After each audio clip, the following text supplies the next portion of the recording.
Welcome, everyone, to the very first episode of Sausage Links. Yes, it is pronounced sausage. I am your co host, Genie V, and with me is AJ Locashio, also co hosting. This is going to be a regular podcast where we talk about things that are relevant and important and practical for the neurodiverse community and those who love them. So, AJ, what are you excited about with this? Um, I will be really honest just to start right off.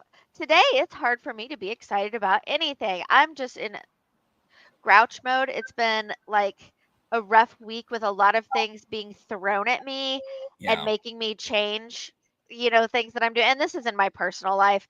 I expect that in business life, but sometimes in personal life, it's hard for me to be excited. However, I'm excited to have something I am excited to have something new, something that is, we've been working on sausage. So, y'all, sausage is self advocacy survival guide. We are in the process of writing that with lots of folks from the community who are bringing that in and sharing their stories on what they need as far as self advocacy and work and things like that. And I'm excited to start having those conversations before the book is even published.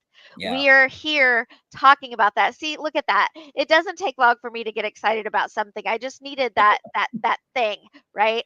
Um, right. so that's what I'm excited about, is to be having those conversations about all of the things that we're talking about in this amazing book that is being written, and especially to talk about our definition Yeah, of care yep, and self-advocacy, because it's not the same as what most people think. They hear self-advocacy and they think you have to do it alone. We right. call BS on that, and we say self-advocacy isn't about, you know, what is it they say, pulling up pulling up your Pull boot. yourself up by your own bootstraps. Thank you. Pull Yep, yourself up by your own bootstraps. And that's not what self-advocacy is at all. Self-advocacy is all about the community. yeah, And as you said in the beginning, you said neurodiverse community, and I know there are going to be some people going, don't say that, but really we are a neurodiverse community, which means that neurotypical people and neurodivergent people are working together.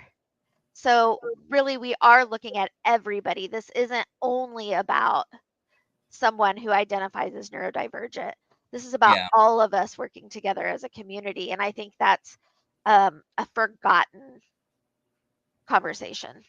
yeah. And there, the idea of neurodiversity, the idea of what Umbrella is trying to do, it is not trying to go over the same ground that so many ND, advocacy or resource groups want to do, because they are only talking about a limited few experiences of neurodiversity. Umbrella US is working to talk about all the forms of Yep. neurodiversity. It is an intersectional, inclusive experience of, you know, it's not just autism or ADHD, but Right. it's those, and it's also stroke and Alzheimer's, and it is, traumatic brain injury and trauma and all of these. I mean, the last time you and I checked on this, or we're talking about this, there's over 400 different classifications or categories of neurodivergent experience. Right. If you go to the National Institute for Neurological Disorders, and I know that everybody likes those words, but these are specific medical things that happen to the brain that create a different experience. And that's what it's called right now, NINDS. When you go and you look, they have 400 different conditions listed that involve the brain and or the nervous system. Yeah. And that's a lot, right? Yeah. And you can go on some other things and find, oh, there's over 600 and all of these things. And we can't forget neurotypical folks. Yeah. And the biggest reason is there are so many people who identify as neurotypical Mm-hmm. because they don't know that they're included Right. in that umbrella of neurodivergence. Yeah. Yeah. So it's very interesting. Okay, this is Widget, everybody. For those of you who don't know Widget, this is Widget, and he is definitely doing his job this morning and helping me regulate because I really extra need that today. So he is here in his pouch and reminding me not to talk too loudly, not to talk too fast, and to breathe. Um, Yes, please breathe because that's important to the whole process of talking. And since podcasting is about the talking aspect, it does yes, have to breathe, not yes, just to function and live, but also to be an engaging part of a podcast. So, yes, absolutely. And yeah, when I get going too much, people may notice that my voice is hoarse and all of that. It's because I have a chronic airway disorder, and it's just part of the thing. And Widget helps me uh, stay regulated so that yeah. I'm able to talk through this entire thing. Yeah.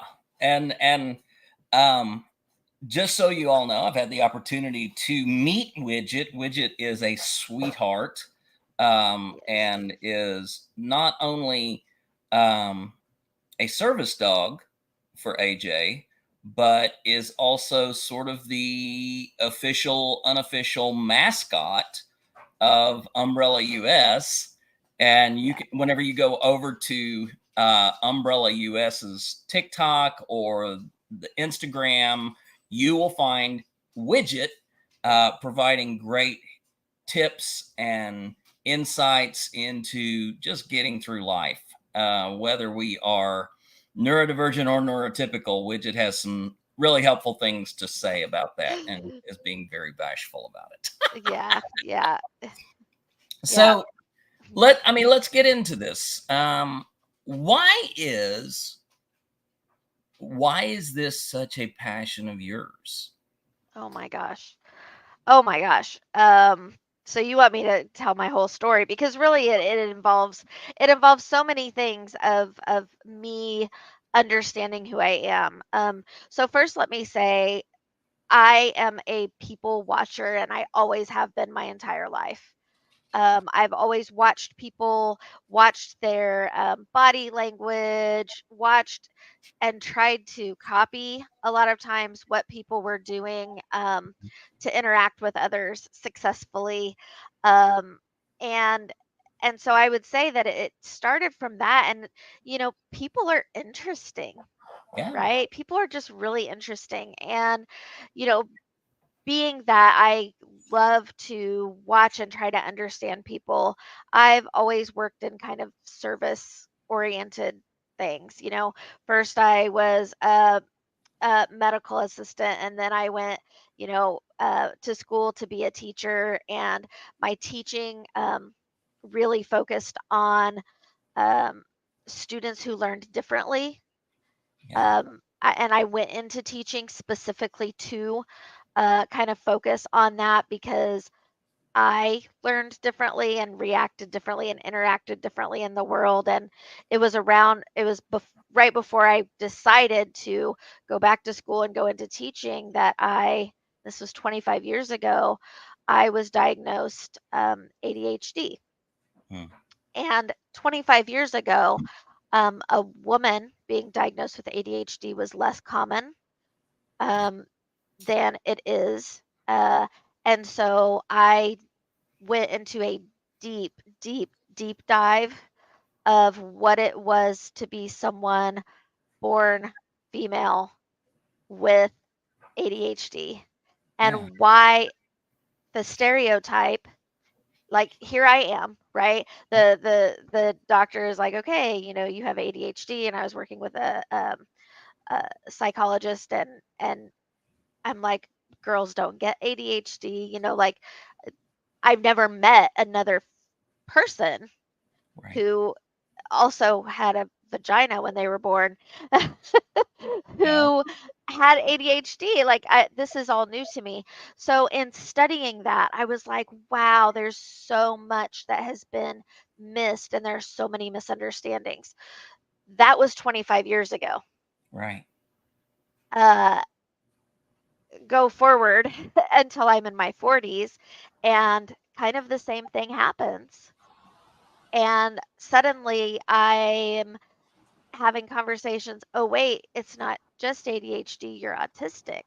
Mm. And working with my doctors, I had kind of had a team of doctors at that point. When I went and I said my ADHD is out of control and I'm really struggling and I need your help, and um, again, this deep dive in trying to understand what is happening. Yeah. And if it's happening to me, it's happening to other people. And at the same time, I was um, getting my certification as a sexologist, and I focused heavily on the nervous system Hmm. and how that affected people, especially those, again, born female, Yeah. and how things were so different. And I started looking at the literature and Emily Nagoski, oh my goodness, and found Emily and Amelia, and just Nagoski, both of they're twin sisters. Um, and I'm like, I gotta do something with this. Yeah. I gotta do something with this. So, it really leaned heavily off of my own experience, and then searching for, if this is happening to me, it's happening to others, and do they know it? Right. And then, of course, once I got into it, it was, oh, well, this experience with this person was that way because they were neurodivergent in this way. And Yeah. this person had a TBI, and this person had PTSD, and, this person um, had MS, and all of these things. And it's like, wow, this is why I tend to gravitate toward friends like this, because even though we didn't recognize that we had something that was the same, we had something that was similar. And Yeah. that was that we had to spend extra energy in this world because the world didn't allow us to be authentic in who we are, Right. in order to succeed. So we were doing so much more work just to live Yeah. in this world, whether we identified as disabled or not. That's a powerful connection Right. that I feel more people would have if they just understood what neurodivergence really is. Yeah. Exactly. And I mean, my story kind of goes. My passion for this kind of goes backwards from yours because you really created the awareness within me. I was stumbling around in life, not having a fucking clue about me, about why the world was not the way that I thought it was, and why I seemed to just constantly stumble over the expectations and the you know the norms and things that I was interacting with, going all the way back to when I was a kid. I was gifted and talented. Um, which, by the way, is a pretty common indicator among those of us who have been later in life diagnosed with some form of neurodiversity.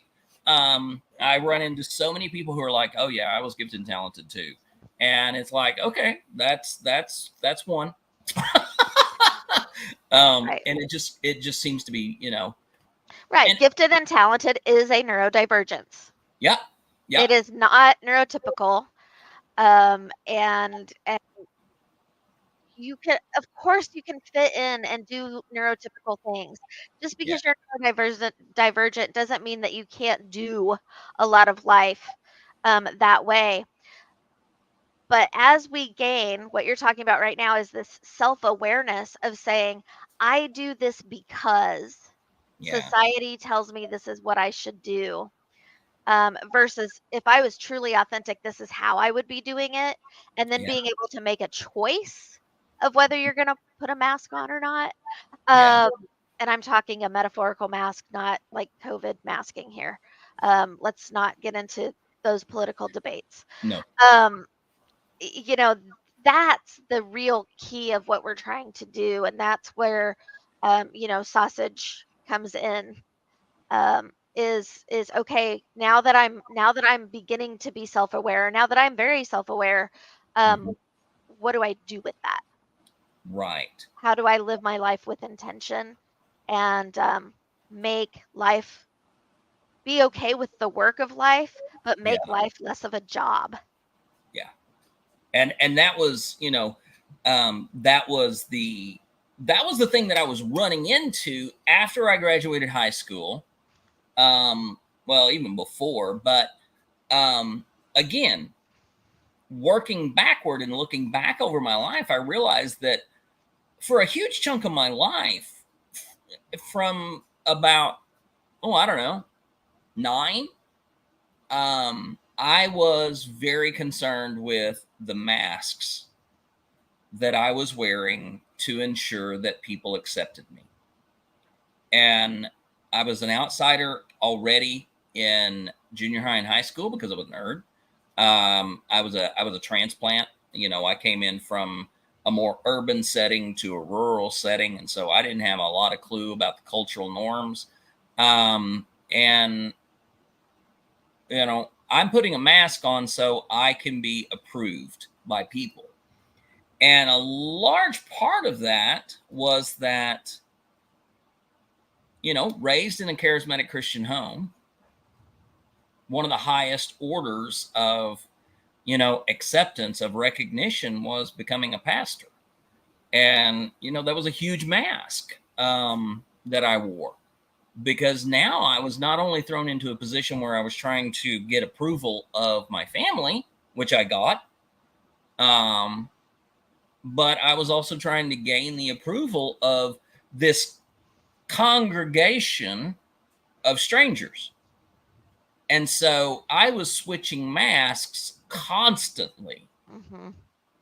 And then the mask switching, because I was not doing the work of caring for myself, I was doing the job of flipping masks for everyone. It finally just cracked me.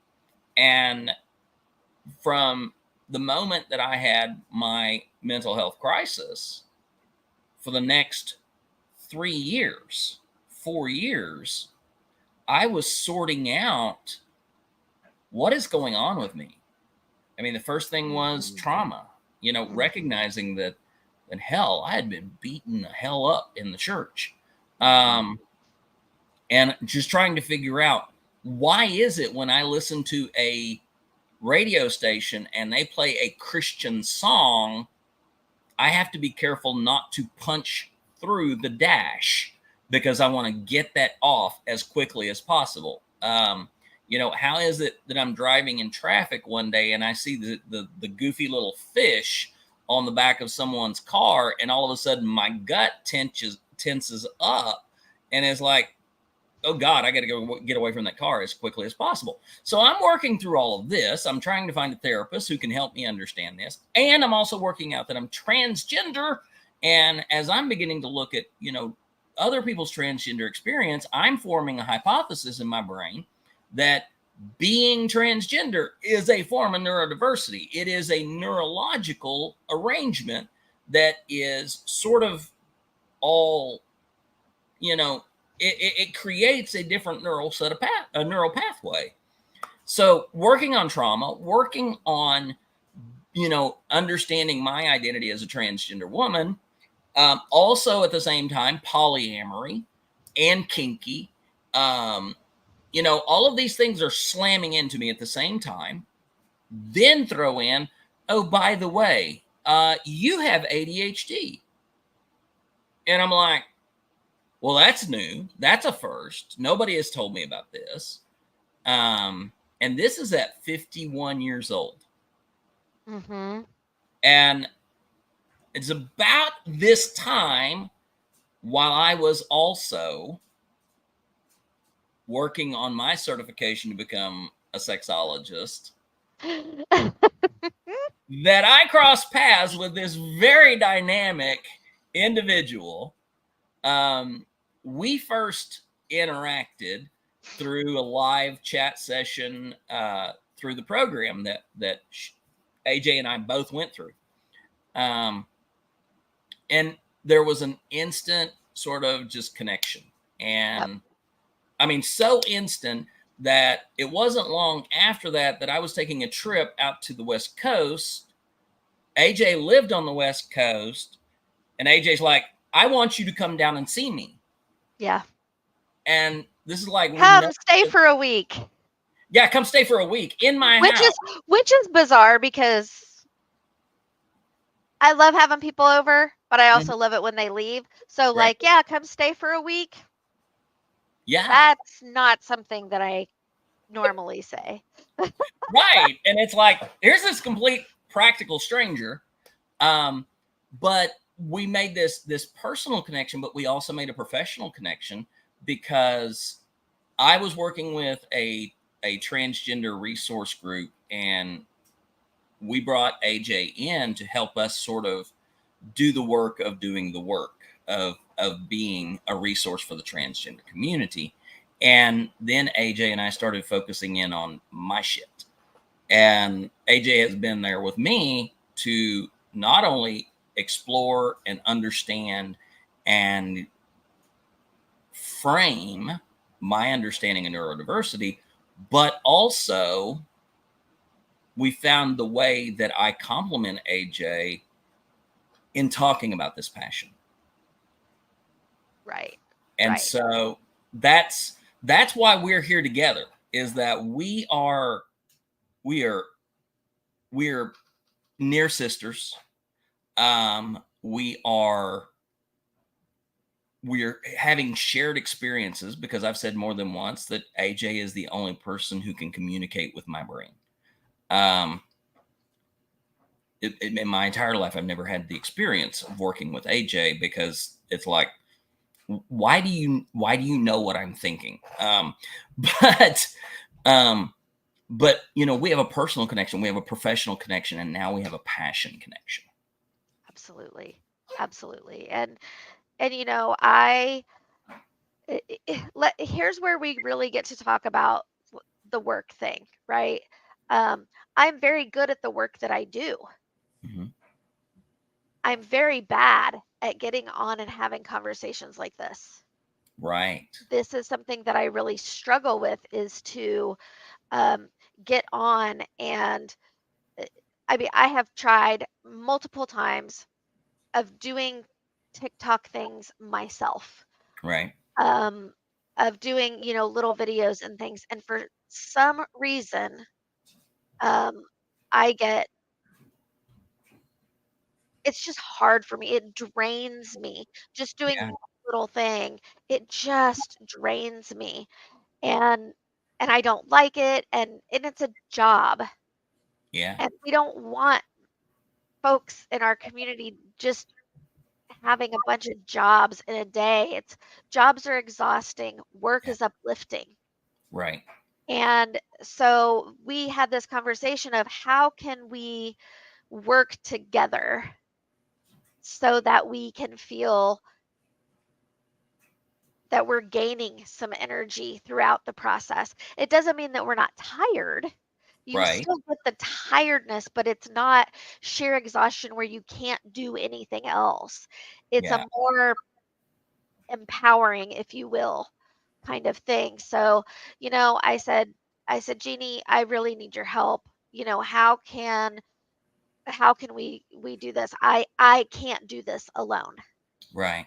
And right there, that's self-advocacy. And Yeah. that's what we are talking about in this book over Yeah. and over and over again. And people have heard me say self-advocacy is bullshit. Mm-hmm. And it's like, whoa, don't say that. No, no, no, no. I don't think that it's a bad thing to advocate for ourselves. I Right. think that it's a bad thing to advocate for ourselves in the way that capitalism has told us Yeah. we are supposed to advocate for ourselves. We get told from the time we're young, you have to do it alone. Nobody else Mhm. is going to do it for you. You know, don't be weak. Just get it done. Get her done is one Right. of those, big phrases that everybody loves. And we can't. No. That is not a realistic expectation for most people. And a lot of people are like, "Oh, you're neurodivergent. That means you don't like people." Mm. Well, as I said earlier, I love people. Interacting with people is exhausting, Mm-hmm. and there are times that I don't want to do that. However, at the same time, I need people and I do love people and interacting. I just need help and support in being able to do that. Yeah. And that's what you provide because you are a genius when it comes to that. I'm an attention whore. I mean, I don't deny that. It's like my voice, my face, I don't mind shoving it anywhere. But it is more energized when it's something that I'm passionate about and it's something that matters to me. You were talking about, fatigue of being around people. I thought I was for a big chunk of my life. I thought I was an introvert, and that just being around people exhausted me. And I realize now I was not an introvert. I just didn't want to keep putting masks on for people. The mask switching was what was exhausting. Yeah. The being something I wasn't is what was exhausting. And this is where your passion and my passion come together, because my work that I do, which is coaching and helping people in forming identity and relationships, intimacy, sex, sexuality, deconstructing their Christian worldviews, whatever the case may be, I want people to be able to live the best version of themselves that they want to be. And that's what my thing is. And it's like so many of us have lived our lives with the mask switching, Yeah. and we are tired of it, and we are so exhausted, not with the things that we love, although that is impacted. We're just exhausted with living because it is such a job just to live. Right. And I have so many people who will come into my chat on a regular basis and say, "What's your job?" And I don't have one. And they're like, "Oh, okay, so you're one of those." And it's like, look, um, I work. I work a lot. And the work that I do matters to me. And the work that I do is not tied to the paycheck that I get. And I can do the work that I do on my own terms. I can do it in such a way so that people get the benefit that they want out of it. I get the benefit of doing what I want to do. And funny enough, people connect I connect with people in the middle of that. And, you ask me, what can you do to help with Umbrella? What can you do to help with these type of things? And it's like, look, I'm your pretty face. Shove me wherever you want me to go. I'll do it. I can be that front person in this way. And TikTok is my currently my home base, and so I use this to do my coaching. I use this to do advocacy and interact with people on a variety of subjects. And so I thought this was a perfect opportunity to bring what you do, what I do together in the way that I do it, so you can do what you love to do. Right. Right. And that's, And yeah, it was a great conversation, Jeannie. It was a really wonderful conversation that we had um, when we came up with this whole thing because you said, I need something that fuels me. I need something that feels good and is fulfilling. And, you know, and then that's, of course, where I said, well, we're already doing this. If you yeah, want to come and do more, right? Because you host a podcast for us mhm, already, yeah, and so going and saying, I want you to be fulfilled. I don't want you to do this just because you love me. It has to be fulfilling for you. And yeah, that's what Umbrella US does constantly.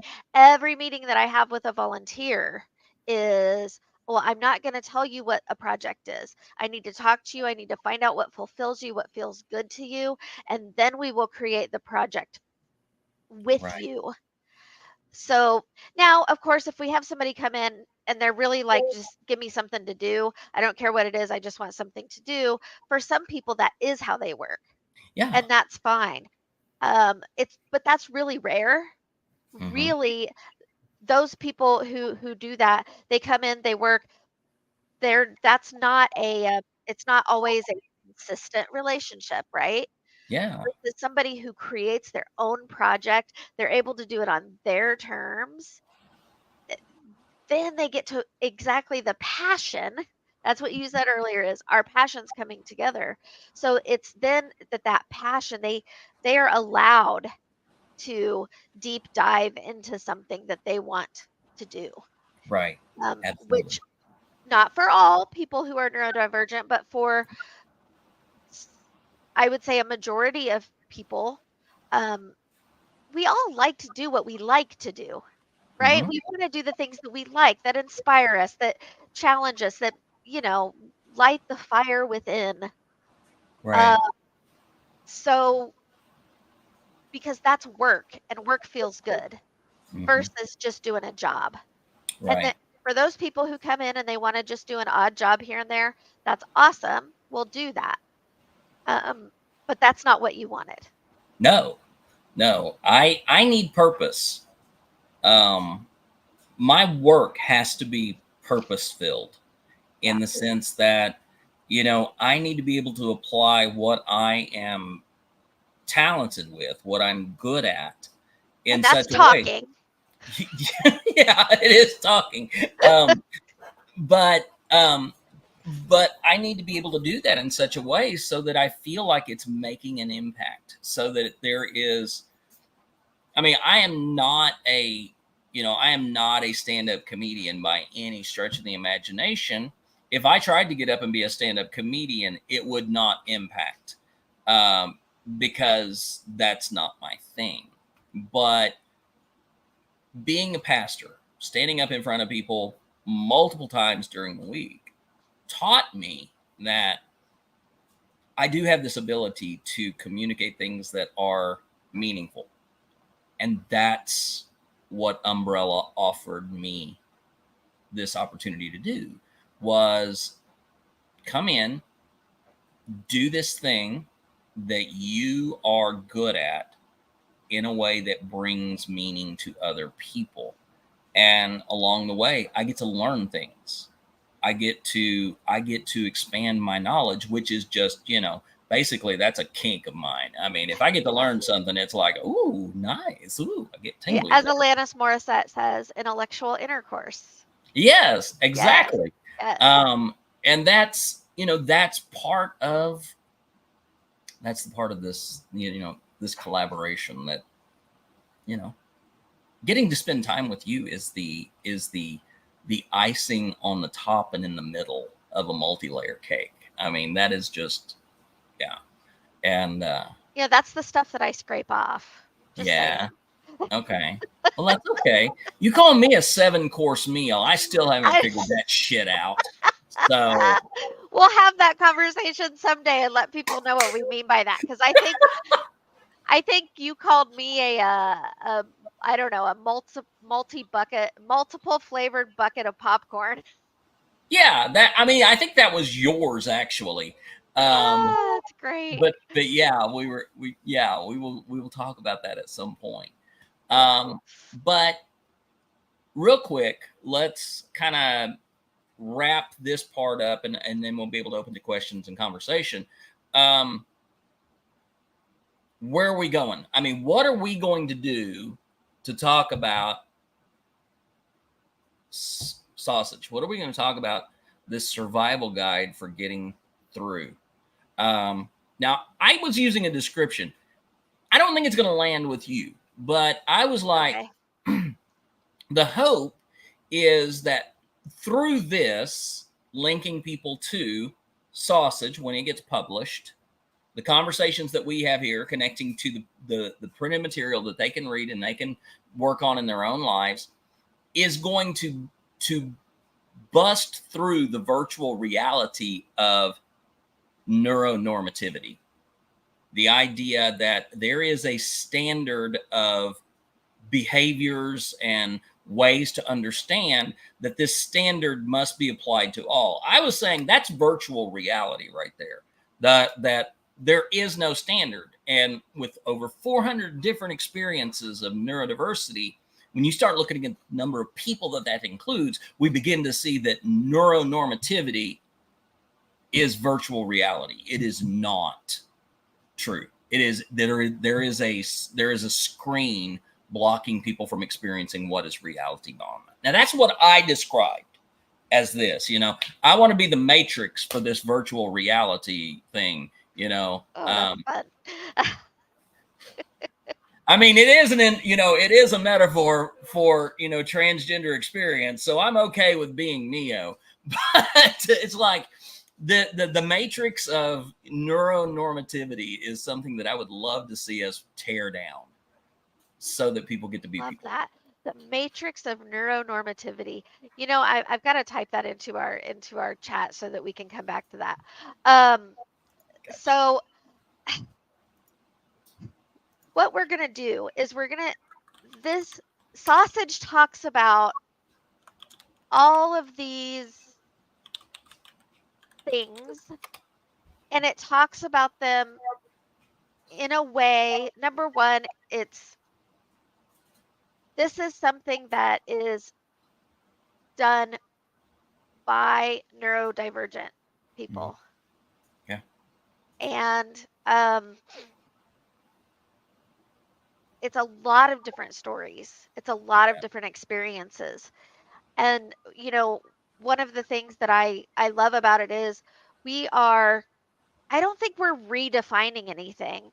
I think we are clarifying things Yeah. because again, when somebody says, well, what's a self-advocate?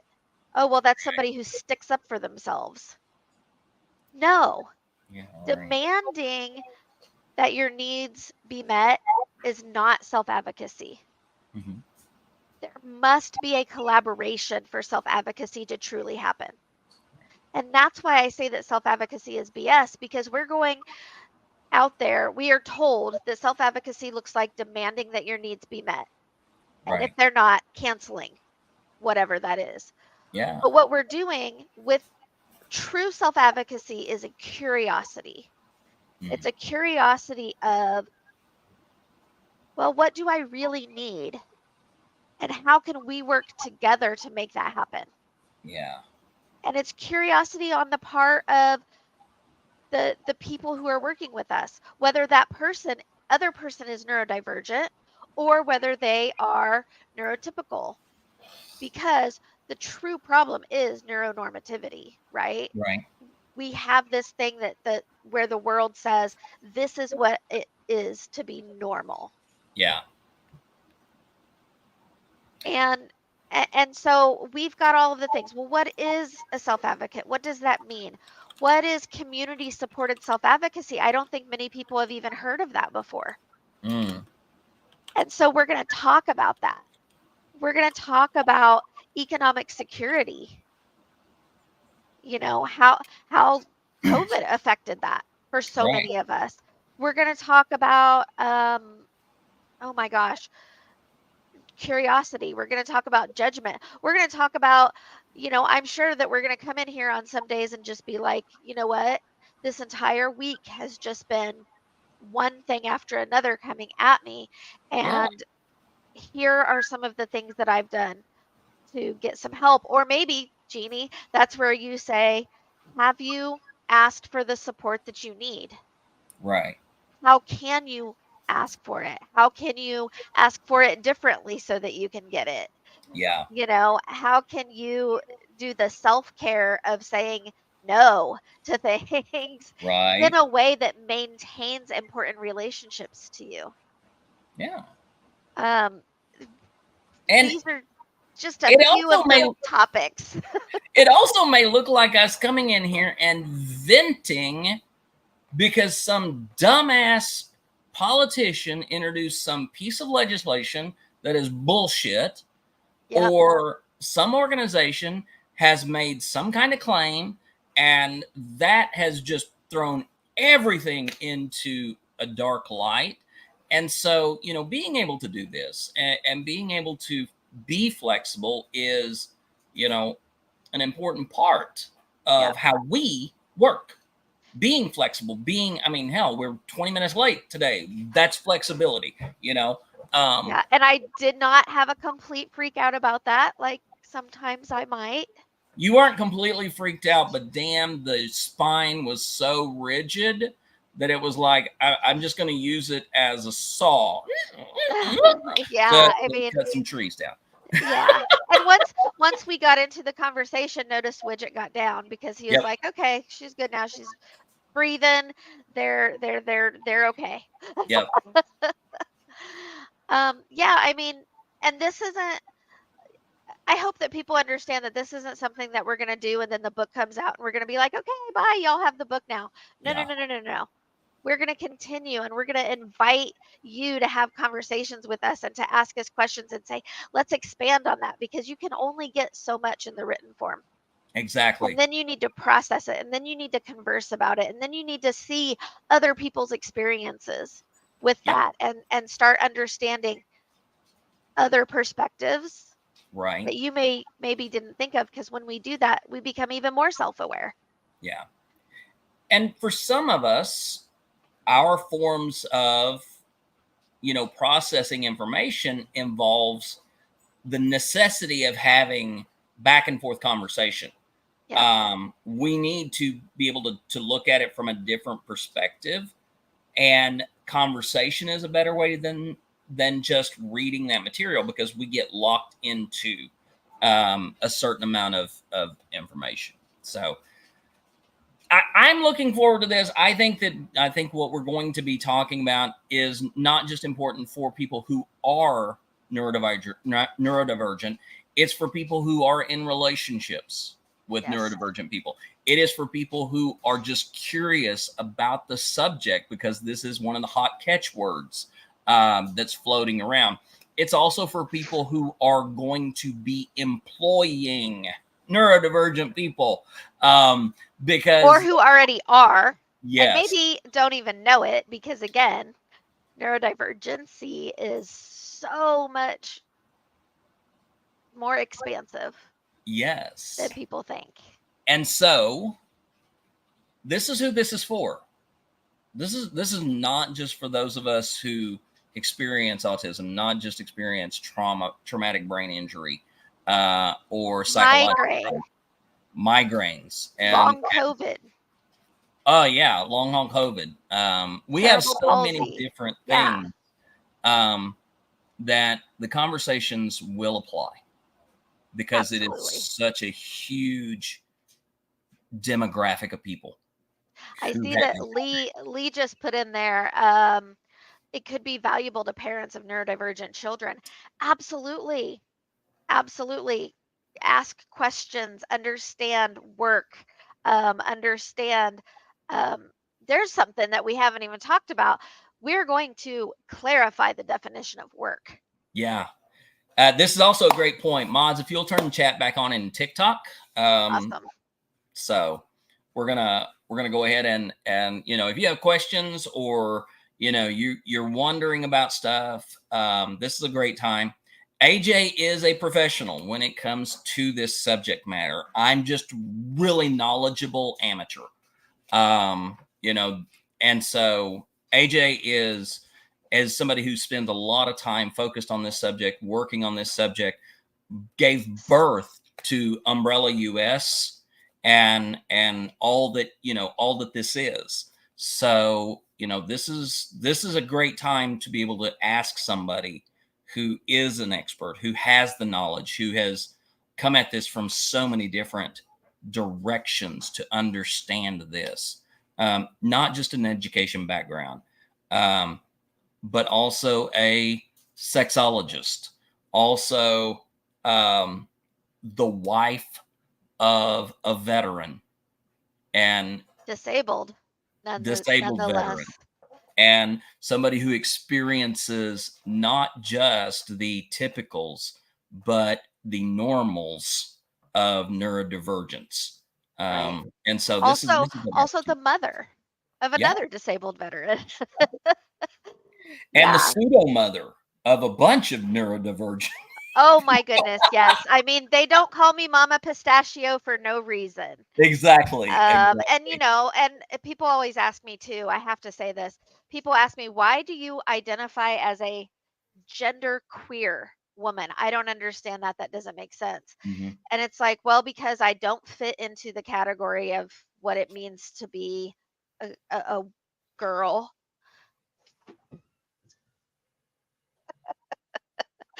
He's okay. He just got scared. Something fell. Um, and it spooked him. Um, okay, let me get back in. Uh, Genderqueer. Thank you. Welcome. Genderqueer. I don't fit that, heteronormative definition of the gender that I was assigned.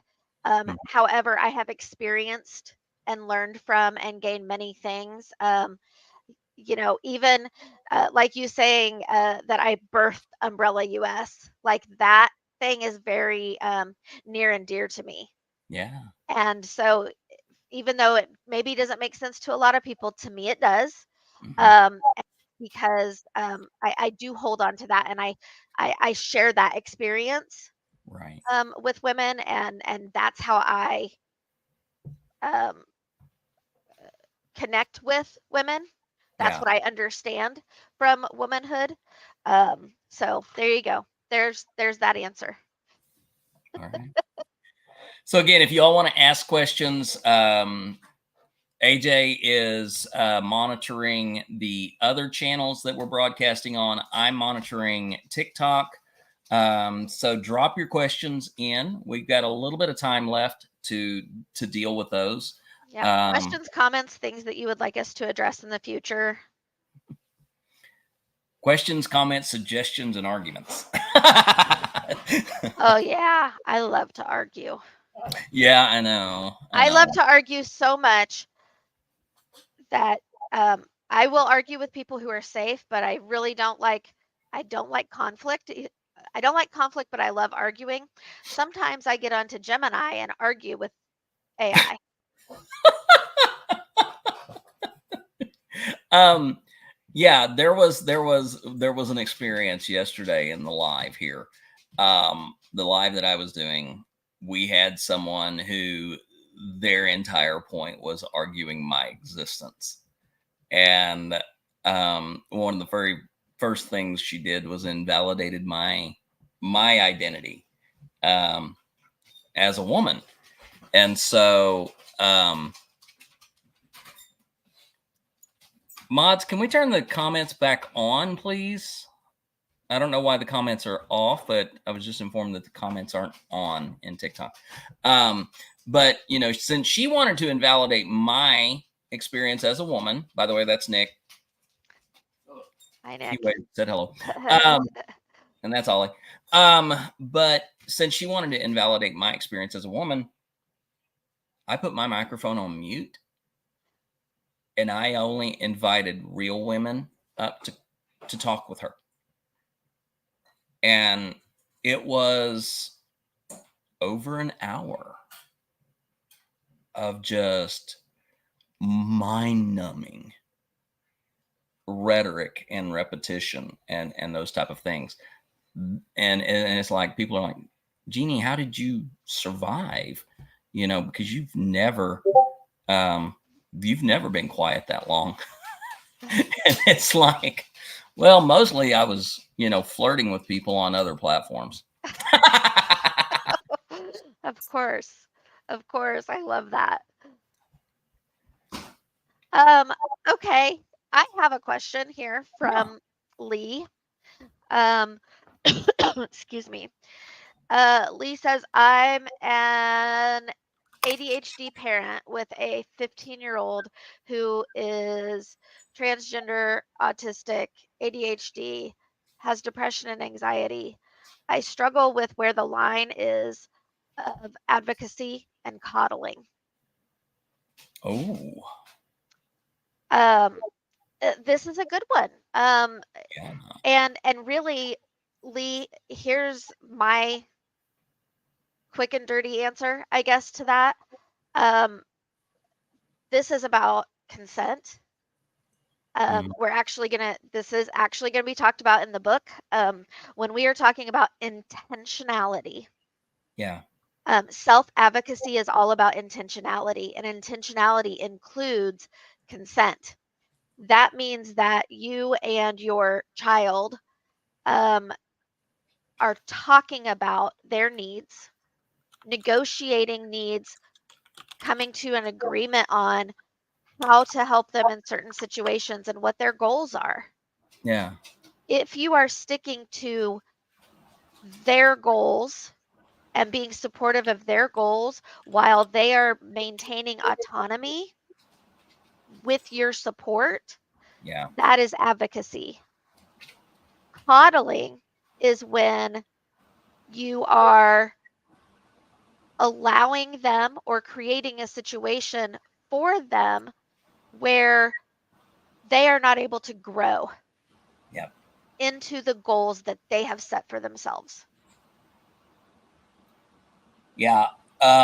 Lee, when you asked the question, the very first thing that popped into my head was advocacy is empowerment. It's about empowering somebody to move forward. And coddling is basically just the image of creating a nice little comfy bed for someone and letting them lay in it while you go around and do the work for them. That's the imagery that came to my head. So yeah, that's where I kind of split it too. Yep. Yep. Whatever you're doing to empower them to move forward. Um, you are just the battery; they are the engine. Love that. This is another power of genies, and that is to take the things that I say sometimes that are way more complex than they need to be, and to just put them into uh, a way a way that can be understood and used. Thank you. That the word for that, I guess, would be Or practical. also diagrammed. Also diagrammed. That's true. That is very true. Um, Great. Lee says those are great answers and makes me feel better about how we negotiate together. I love that. That's perfect. Fantastic. Yeah.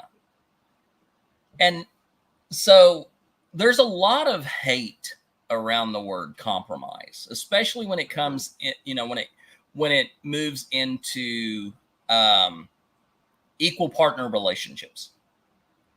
Uh-huh. So compromising is not a negative thing. Compromising is, it's just something that people do where there is a little bit of give in order to get. And so when we don't compensate for what's different, when we don't compensate for that gap, we begin to lose um, stability. Yeah. So compromise, that's a biological thing. within our bodies. Our body compromises Hmm. within the systems.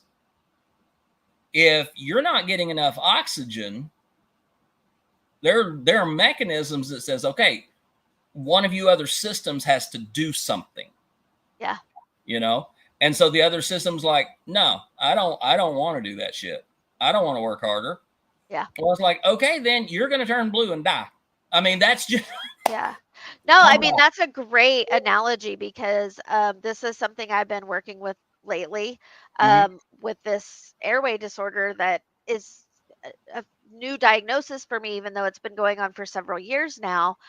My heart had to work a lot harder Yeah, because I wasn't able to, because my trachea was so um, steno stenotic. It was so closed up, right. that I it was harder to get the oxygen where it needed to go in my Yeah, body. So yeah, I mean it is. I like that you said that that's biological. And the thing is it changes all of the time. yes. And that's why it can be difficult, right? It's Yeah, difficult. And consent is a much bigger deal than a lot of people understand. A lot of yes. people think that consent is always about another person, where really, and this is another thing, we should probably just do a whole one where we're talking about consent, Oh, because absolutely. consent is really about yourself. Hmm. It's about understanding your body and how your body is reacting to things, because it really does a good job of telling us how we truly, honestly, authentically feel about Yeah. something.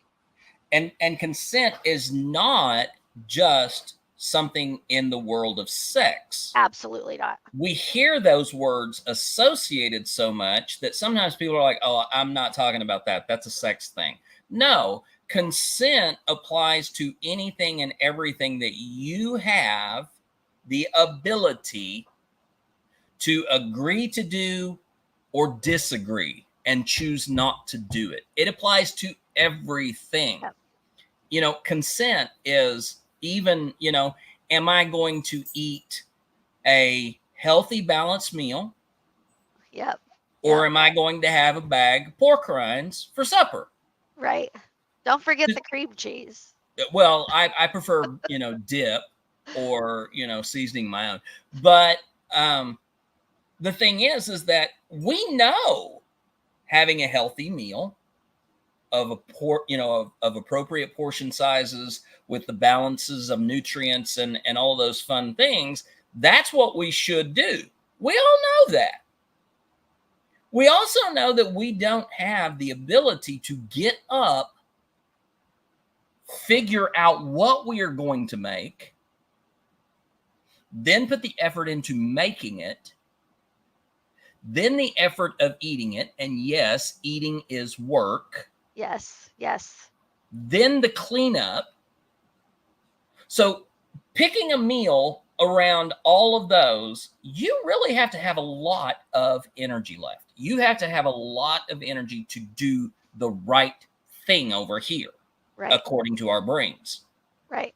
But we know we don't have it. And so we look around and it's like, oh, a bag of pork rinds and a tub of cream cheese. That's supper. That's consent. Yep. That is the consent to say, I'm eating something. Is it Yep. perfectly good for me? No, it's not. But I am doing something to put something in my body because I need to do that Right. more than I need to do more than I'm capable of. Yep. Yeah. No, I love that. I think that's going to be a huge thing that we talk about a lot, because just like when I was working mainly in coaching, Hmm. everybody was like, "Oh yeah, you talk about sex all day." And I'm like, "I don't. I talk about that about 5% of the time. Yeah. And the other 95%, I'm talking about consent and communication Yeah. in regular everyday life with people. And it might Yeah. be people at work, it might be people in our family, it might be, it's sex is blown up to be something that's way more than it often is in people's lives. And we have to move away from that. So yeah, when we're talking about these things, we may be bringing in some of the knowledge that we have as sexologists, Mm-hmm. because we have realized in our work that that is a great platform for everyday life. Yeah. Is this piece that is really talked about over here, but really has more, value is not the right word, um, more use. We're Mm-hmm. using it more often. There we go. We are using it more often in everyday, mundane life activities than we are in this act that we are having not Yeah. as often. So again, me doing the thing, my brain goes crazy. Compromise is negotiation without consent.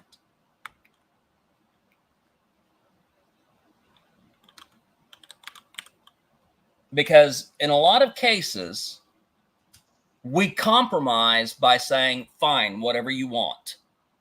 That's Uh-huh. not consent, y'all. That's acquiescence, which one of my favorite words. I love acquiescence. Yeah, Um, it is just avoidance of trying to determine what you need in this situation and what you are willing to work with in another person to make this thing happen. So, compromise, as we typically look at it, is negotiation without consent. The moment you bring consent into a compromise when you're both talking about something, it looks strangely like a negotiation process. absolutely. And it becomes us saying, here's this gift that I'm going to give to you Mm, because you want this. I don't really want that, but I'm willing and consenting to doing this. That's a yeah, gift, it is. right?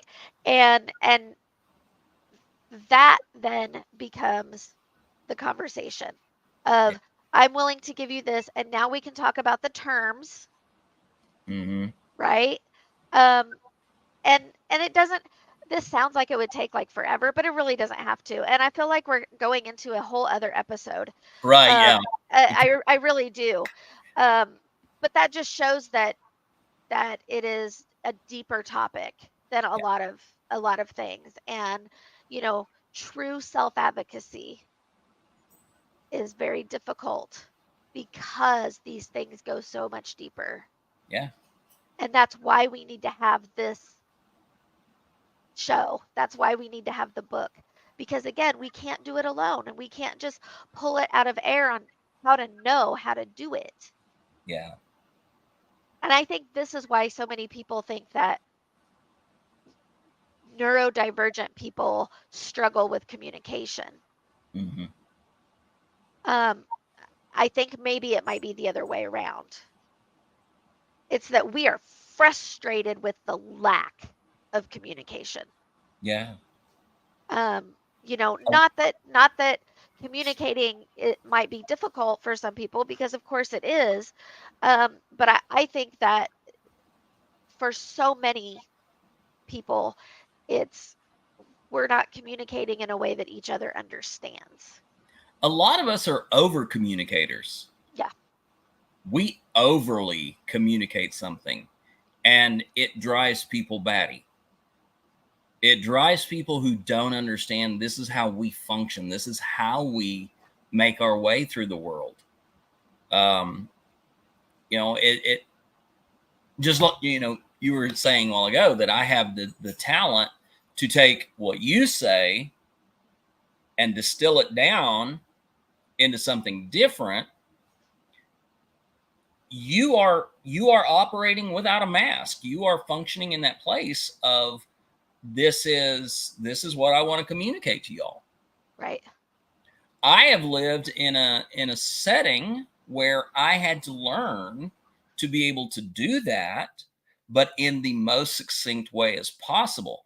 It's not that it's a mask now, because again, I will talk your fucking head off, but I will ramble on and on and on to get a message across. But I did find that being able to take something in the over communication that I wanted to do and give someone this cookie and say, here's a cookie. Do you want Right. to talk about this?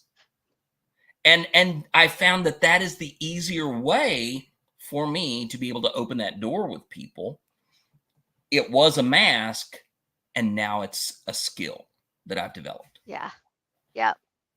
And it's a skill that I choose to set off to the side unless I absolutely have to do it.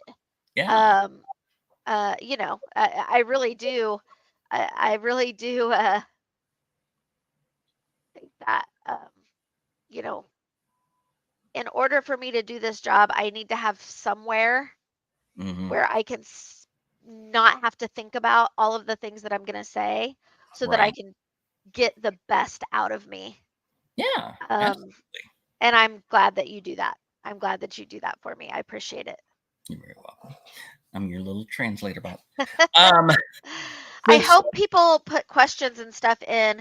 We yeah. will address those even if it's afterwards. After this, Yeah. we will continue to have conversations in chats that are happening. The chat itself on YouTube goes away. But if you go to comments after this and put something in there, we are able to respond to that. Yep. Um, we're able to respond on TikTok to comments that are made in yep, the different things, and LinkedIn and Facebook and all of those.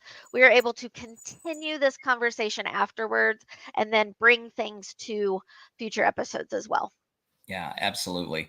So we are going to wrap up this episode. This is the inaugural episode. This is going to be on Tuesdays and Thursdays. There are going to be 2 opportunities a week to hop in, listen to what we're talking about, and engage with the conversation.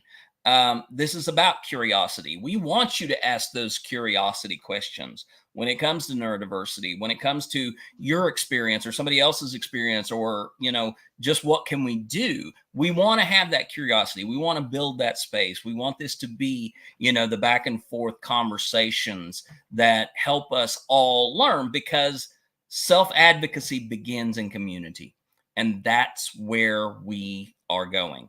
We are trying to build a community for people to come and express their curiosity Yep.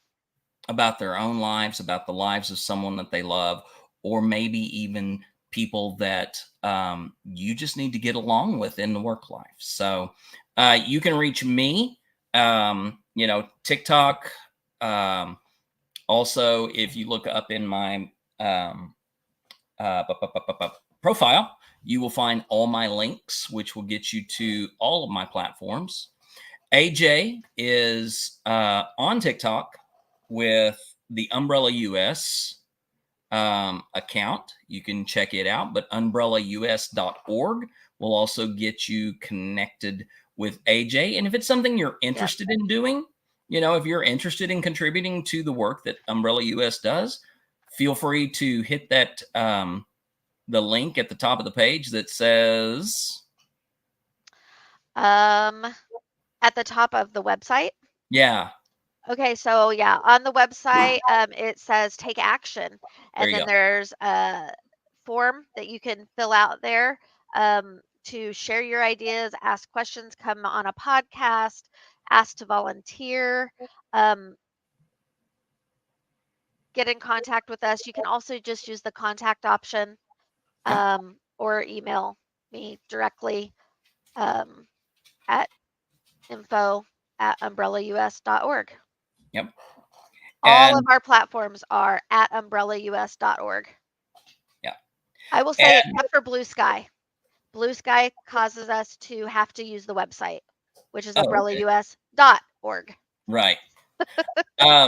But just for anyone who may have a need to be physically engaged with work, um, We are located in Kansas and in Oklahoma. And while I don't have a lot of physical work, there are times when AJ may have something that needs to be accomplished. And you can reach out and you can do that. If you are in the southern Kansas, northern Oklahoma area, just let us know Yeah. if there's something And you know physical what? going I on. would say anybody who wants to, maybe host an event, Yeah. do anything like that, and maybe have some proceeds going to Umbrella US, anything like that, we can help you create that Yeah. wherever you are. And we are looking for people who are willing to financially back the work that we do. We're looking for people who Absolutely. want to invest in this type of work, people who want to sponsor certain tools that help us work. Yep. So, if you're interested in contributing financially, please don't hesitate to reach out. We'd be glad to find some way that we can work together on that. Hey, Absolutely. AJ, love you, hon. I love you too. And everyone, thank you for tuning in. Again, we will be back Tuesday morning, 10 o'clock Central Time, same place where you're watching us right now. So you can join us live and participate in the conversation. But until then, we'll see y'all on the other side.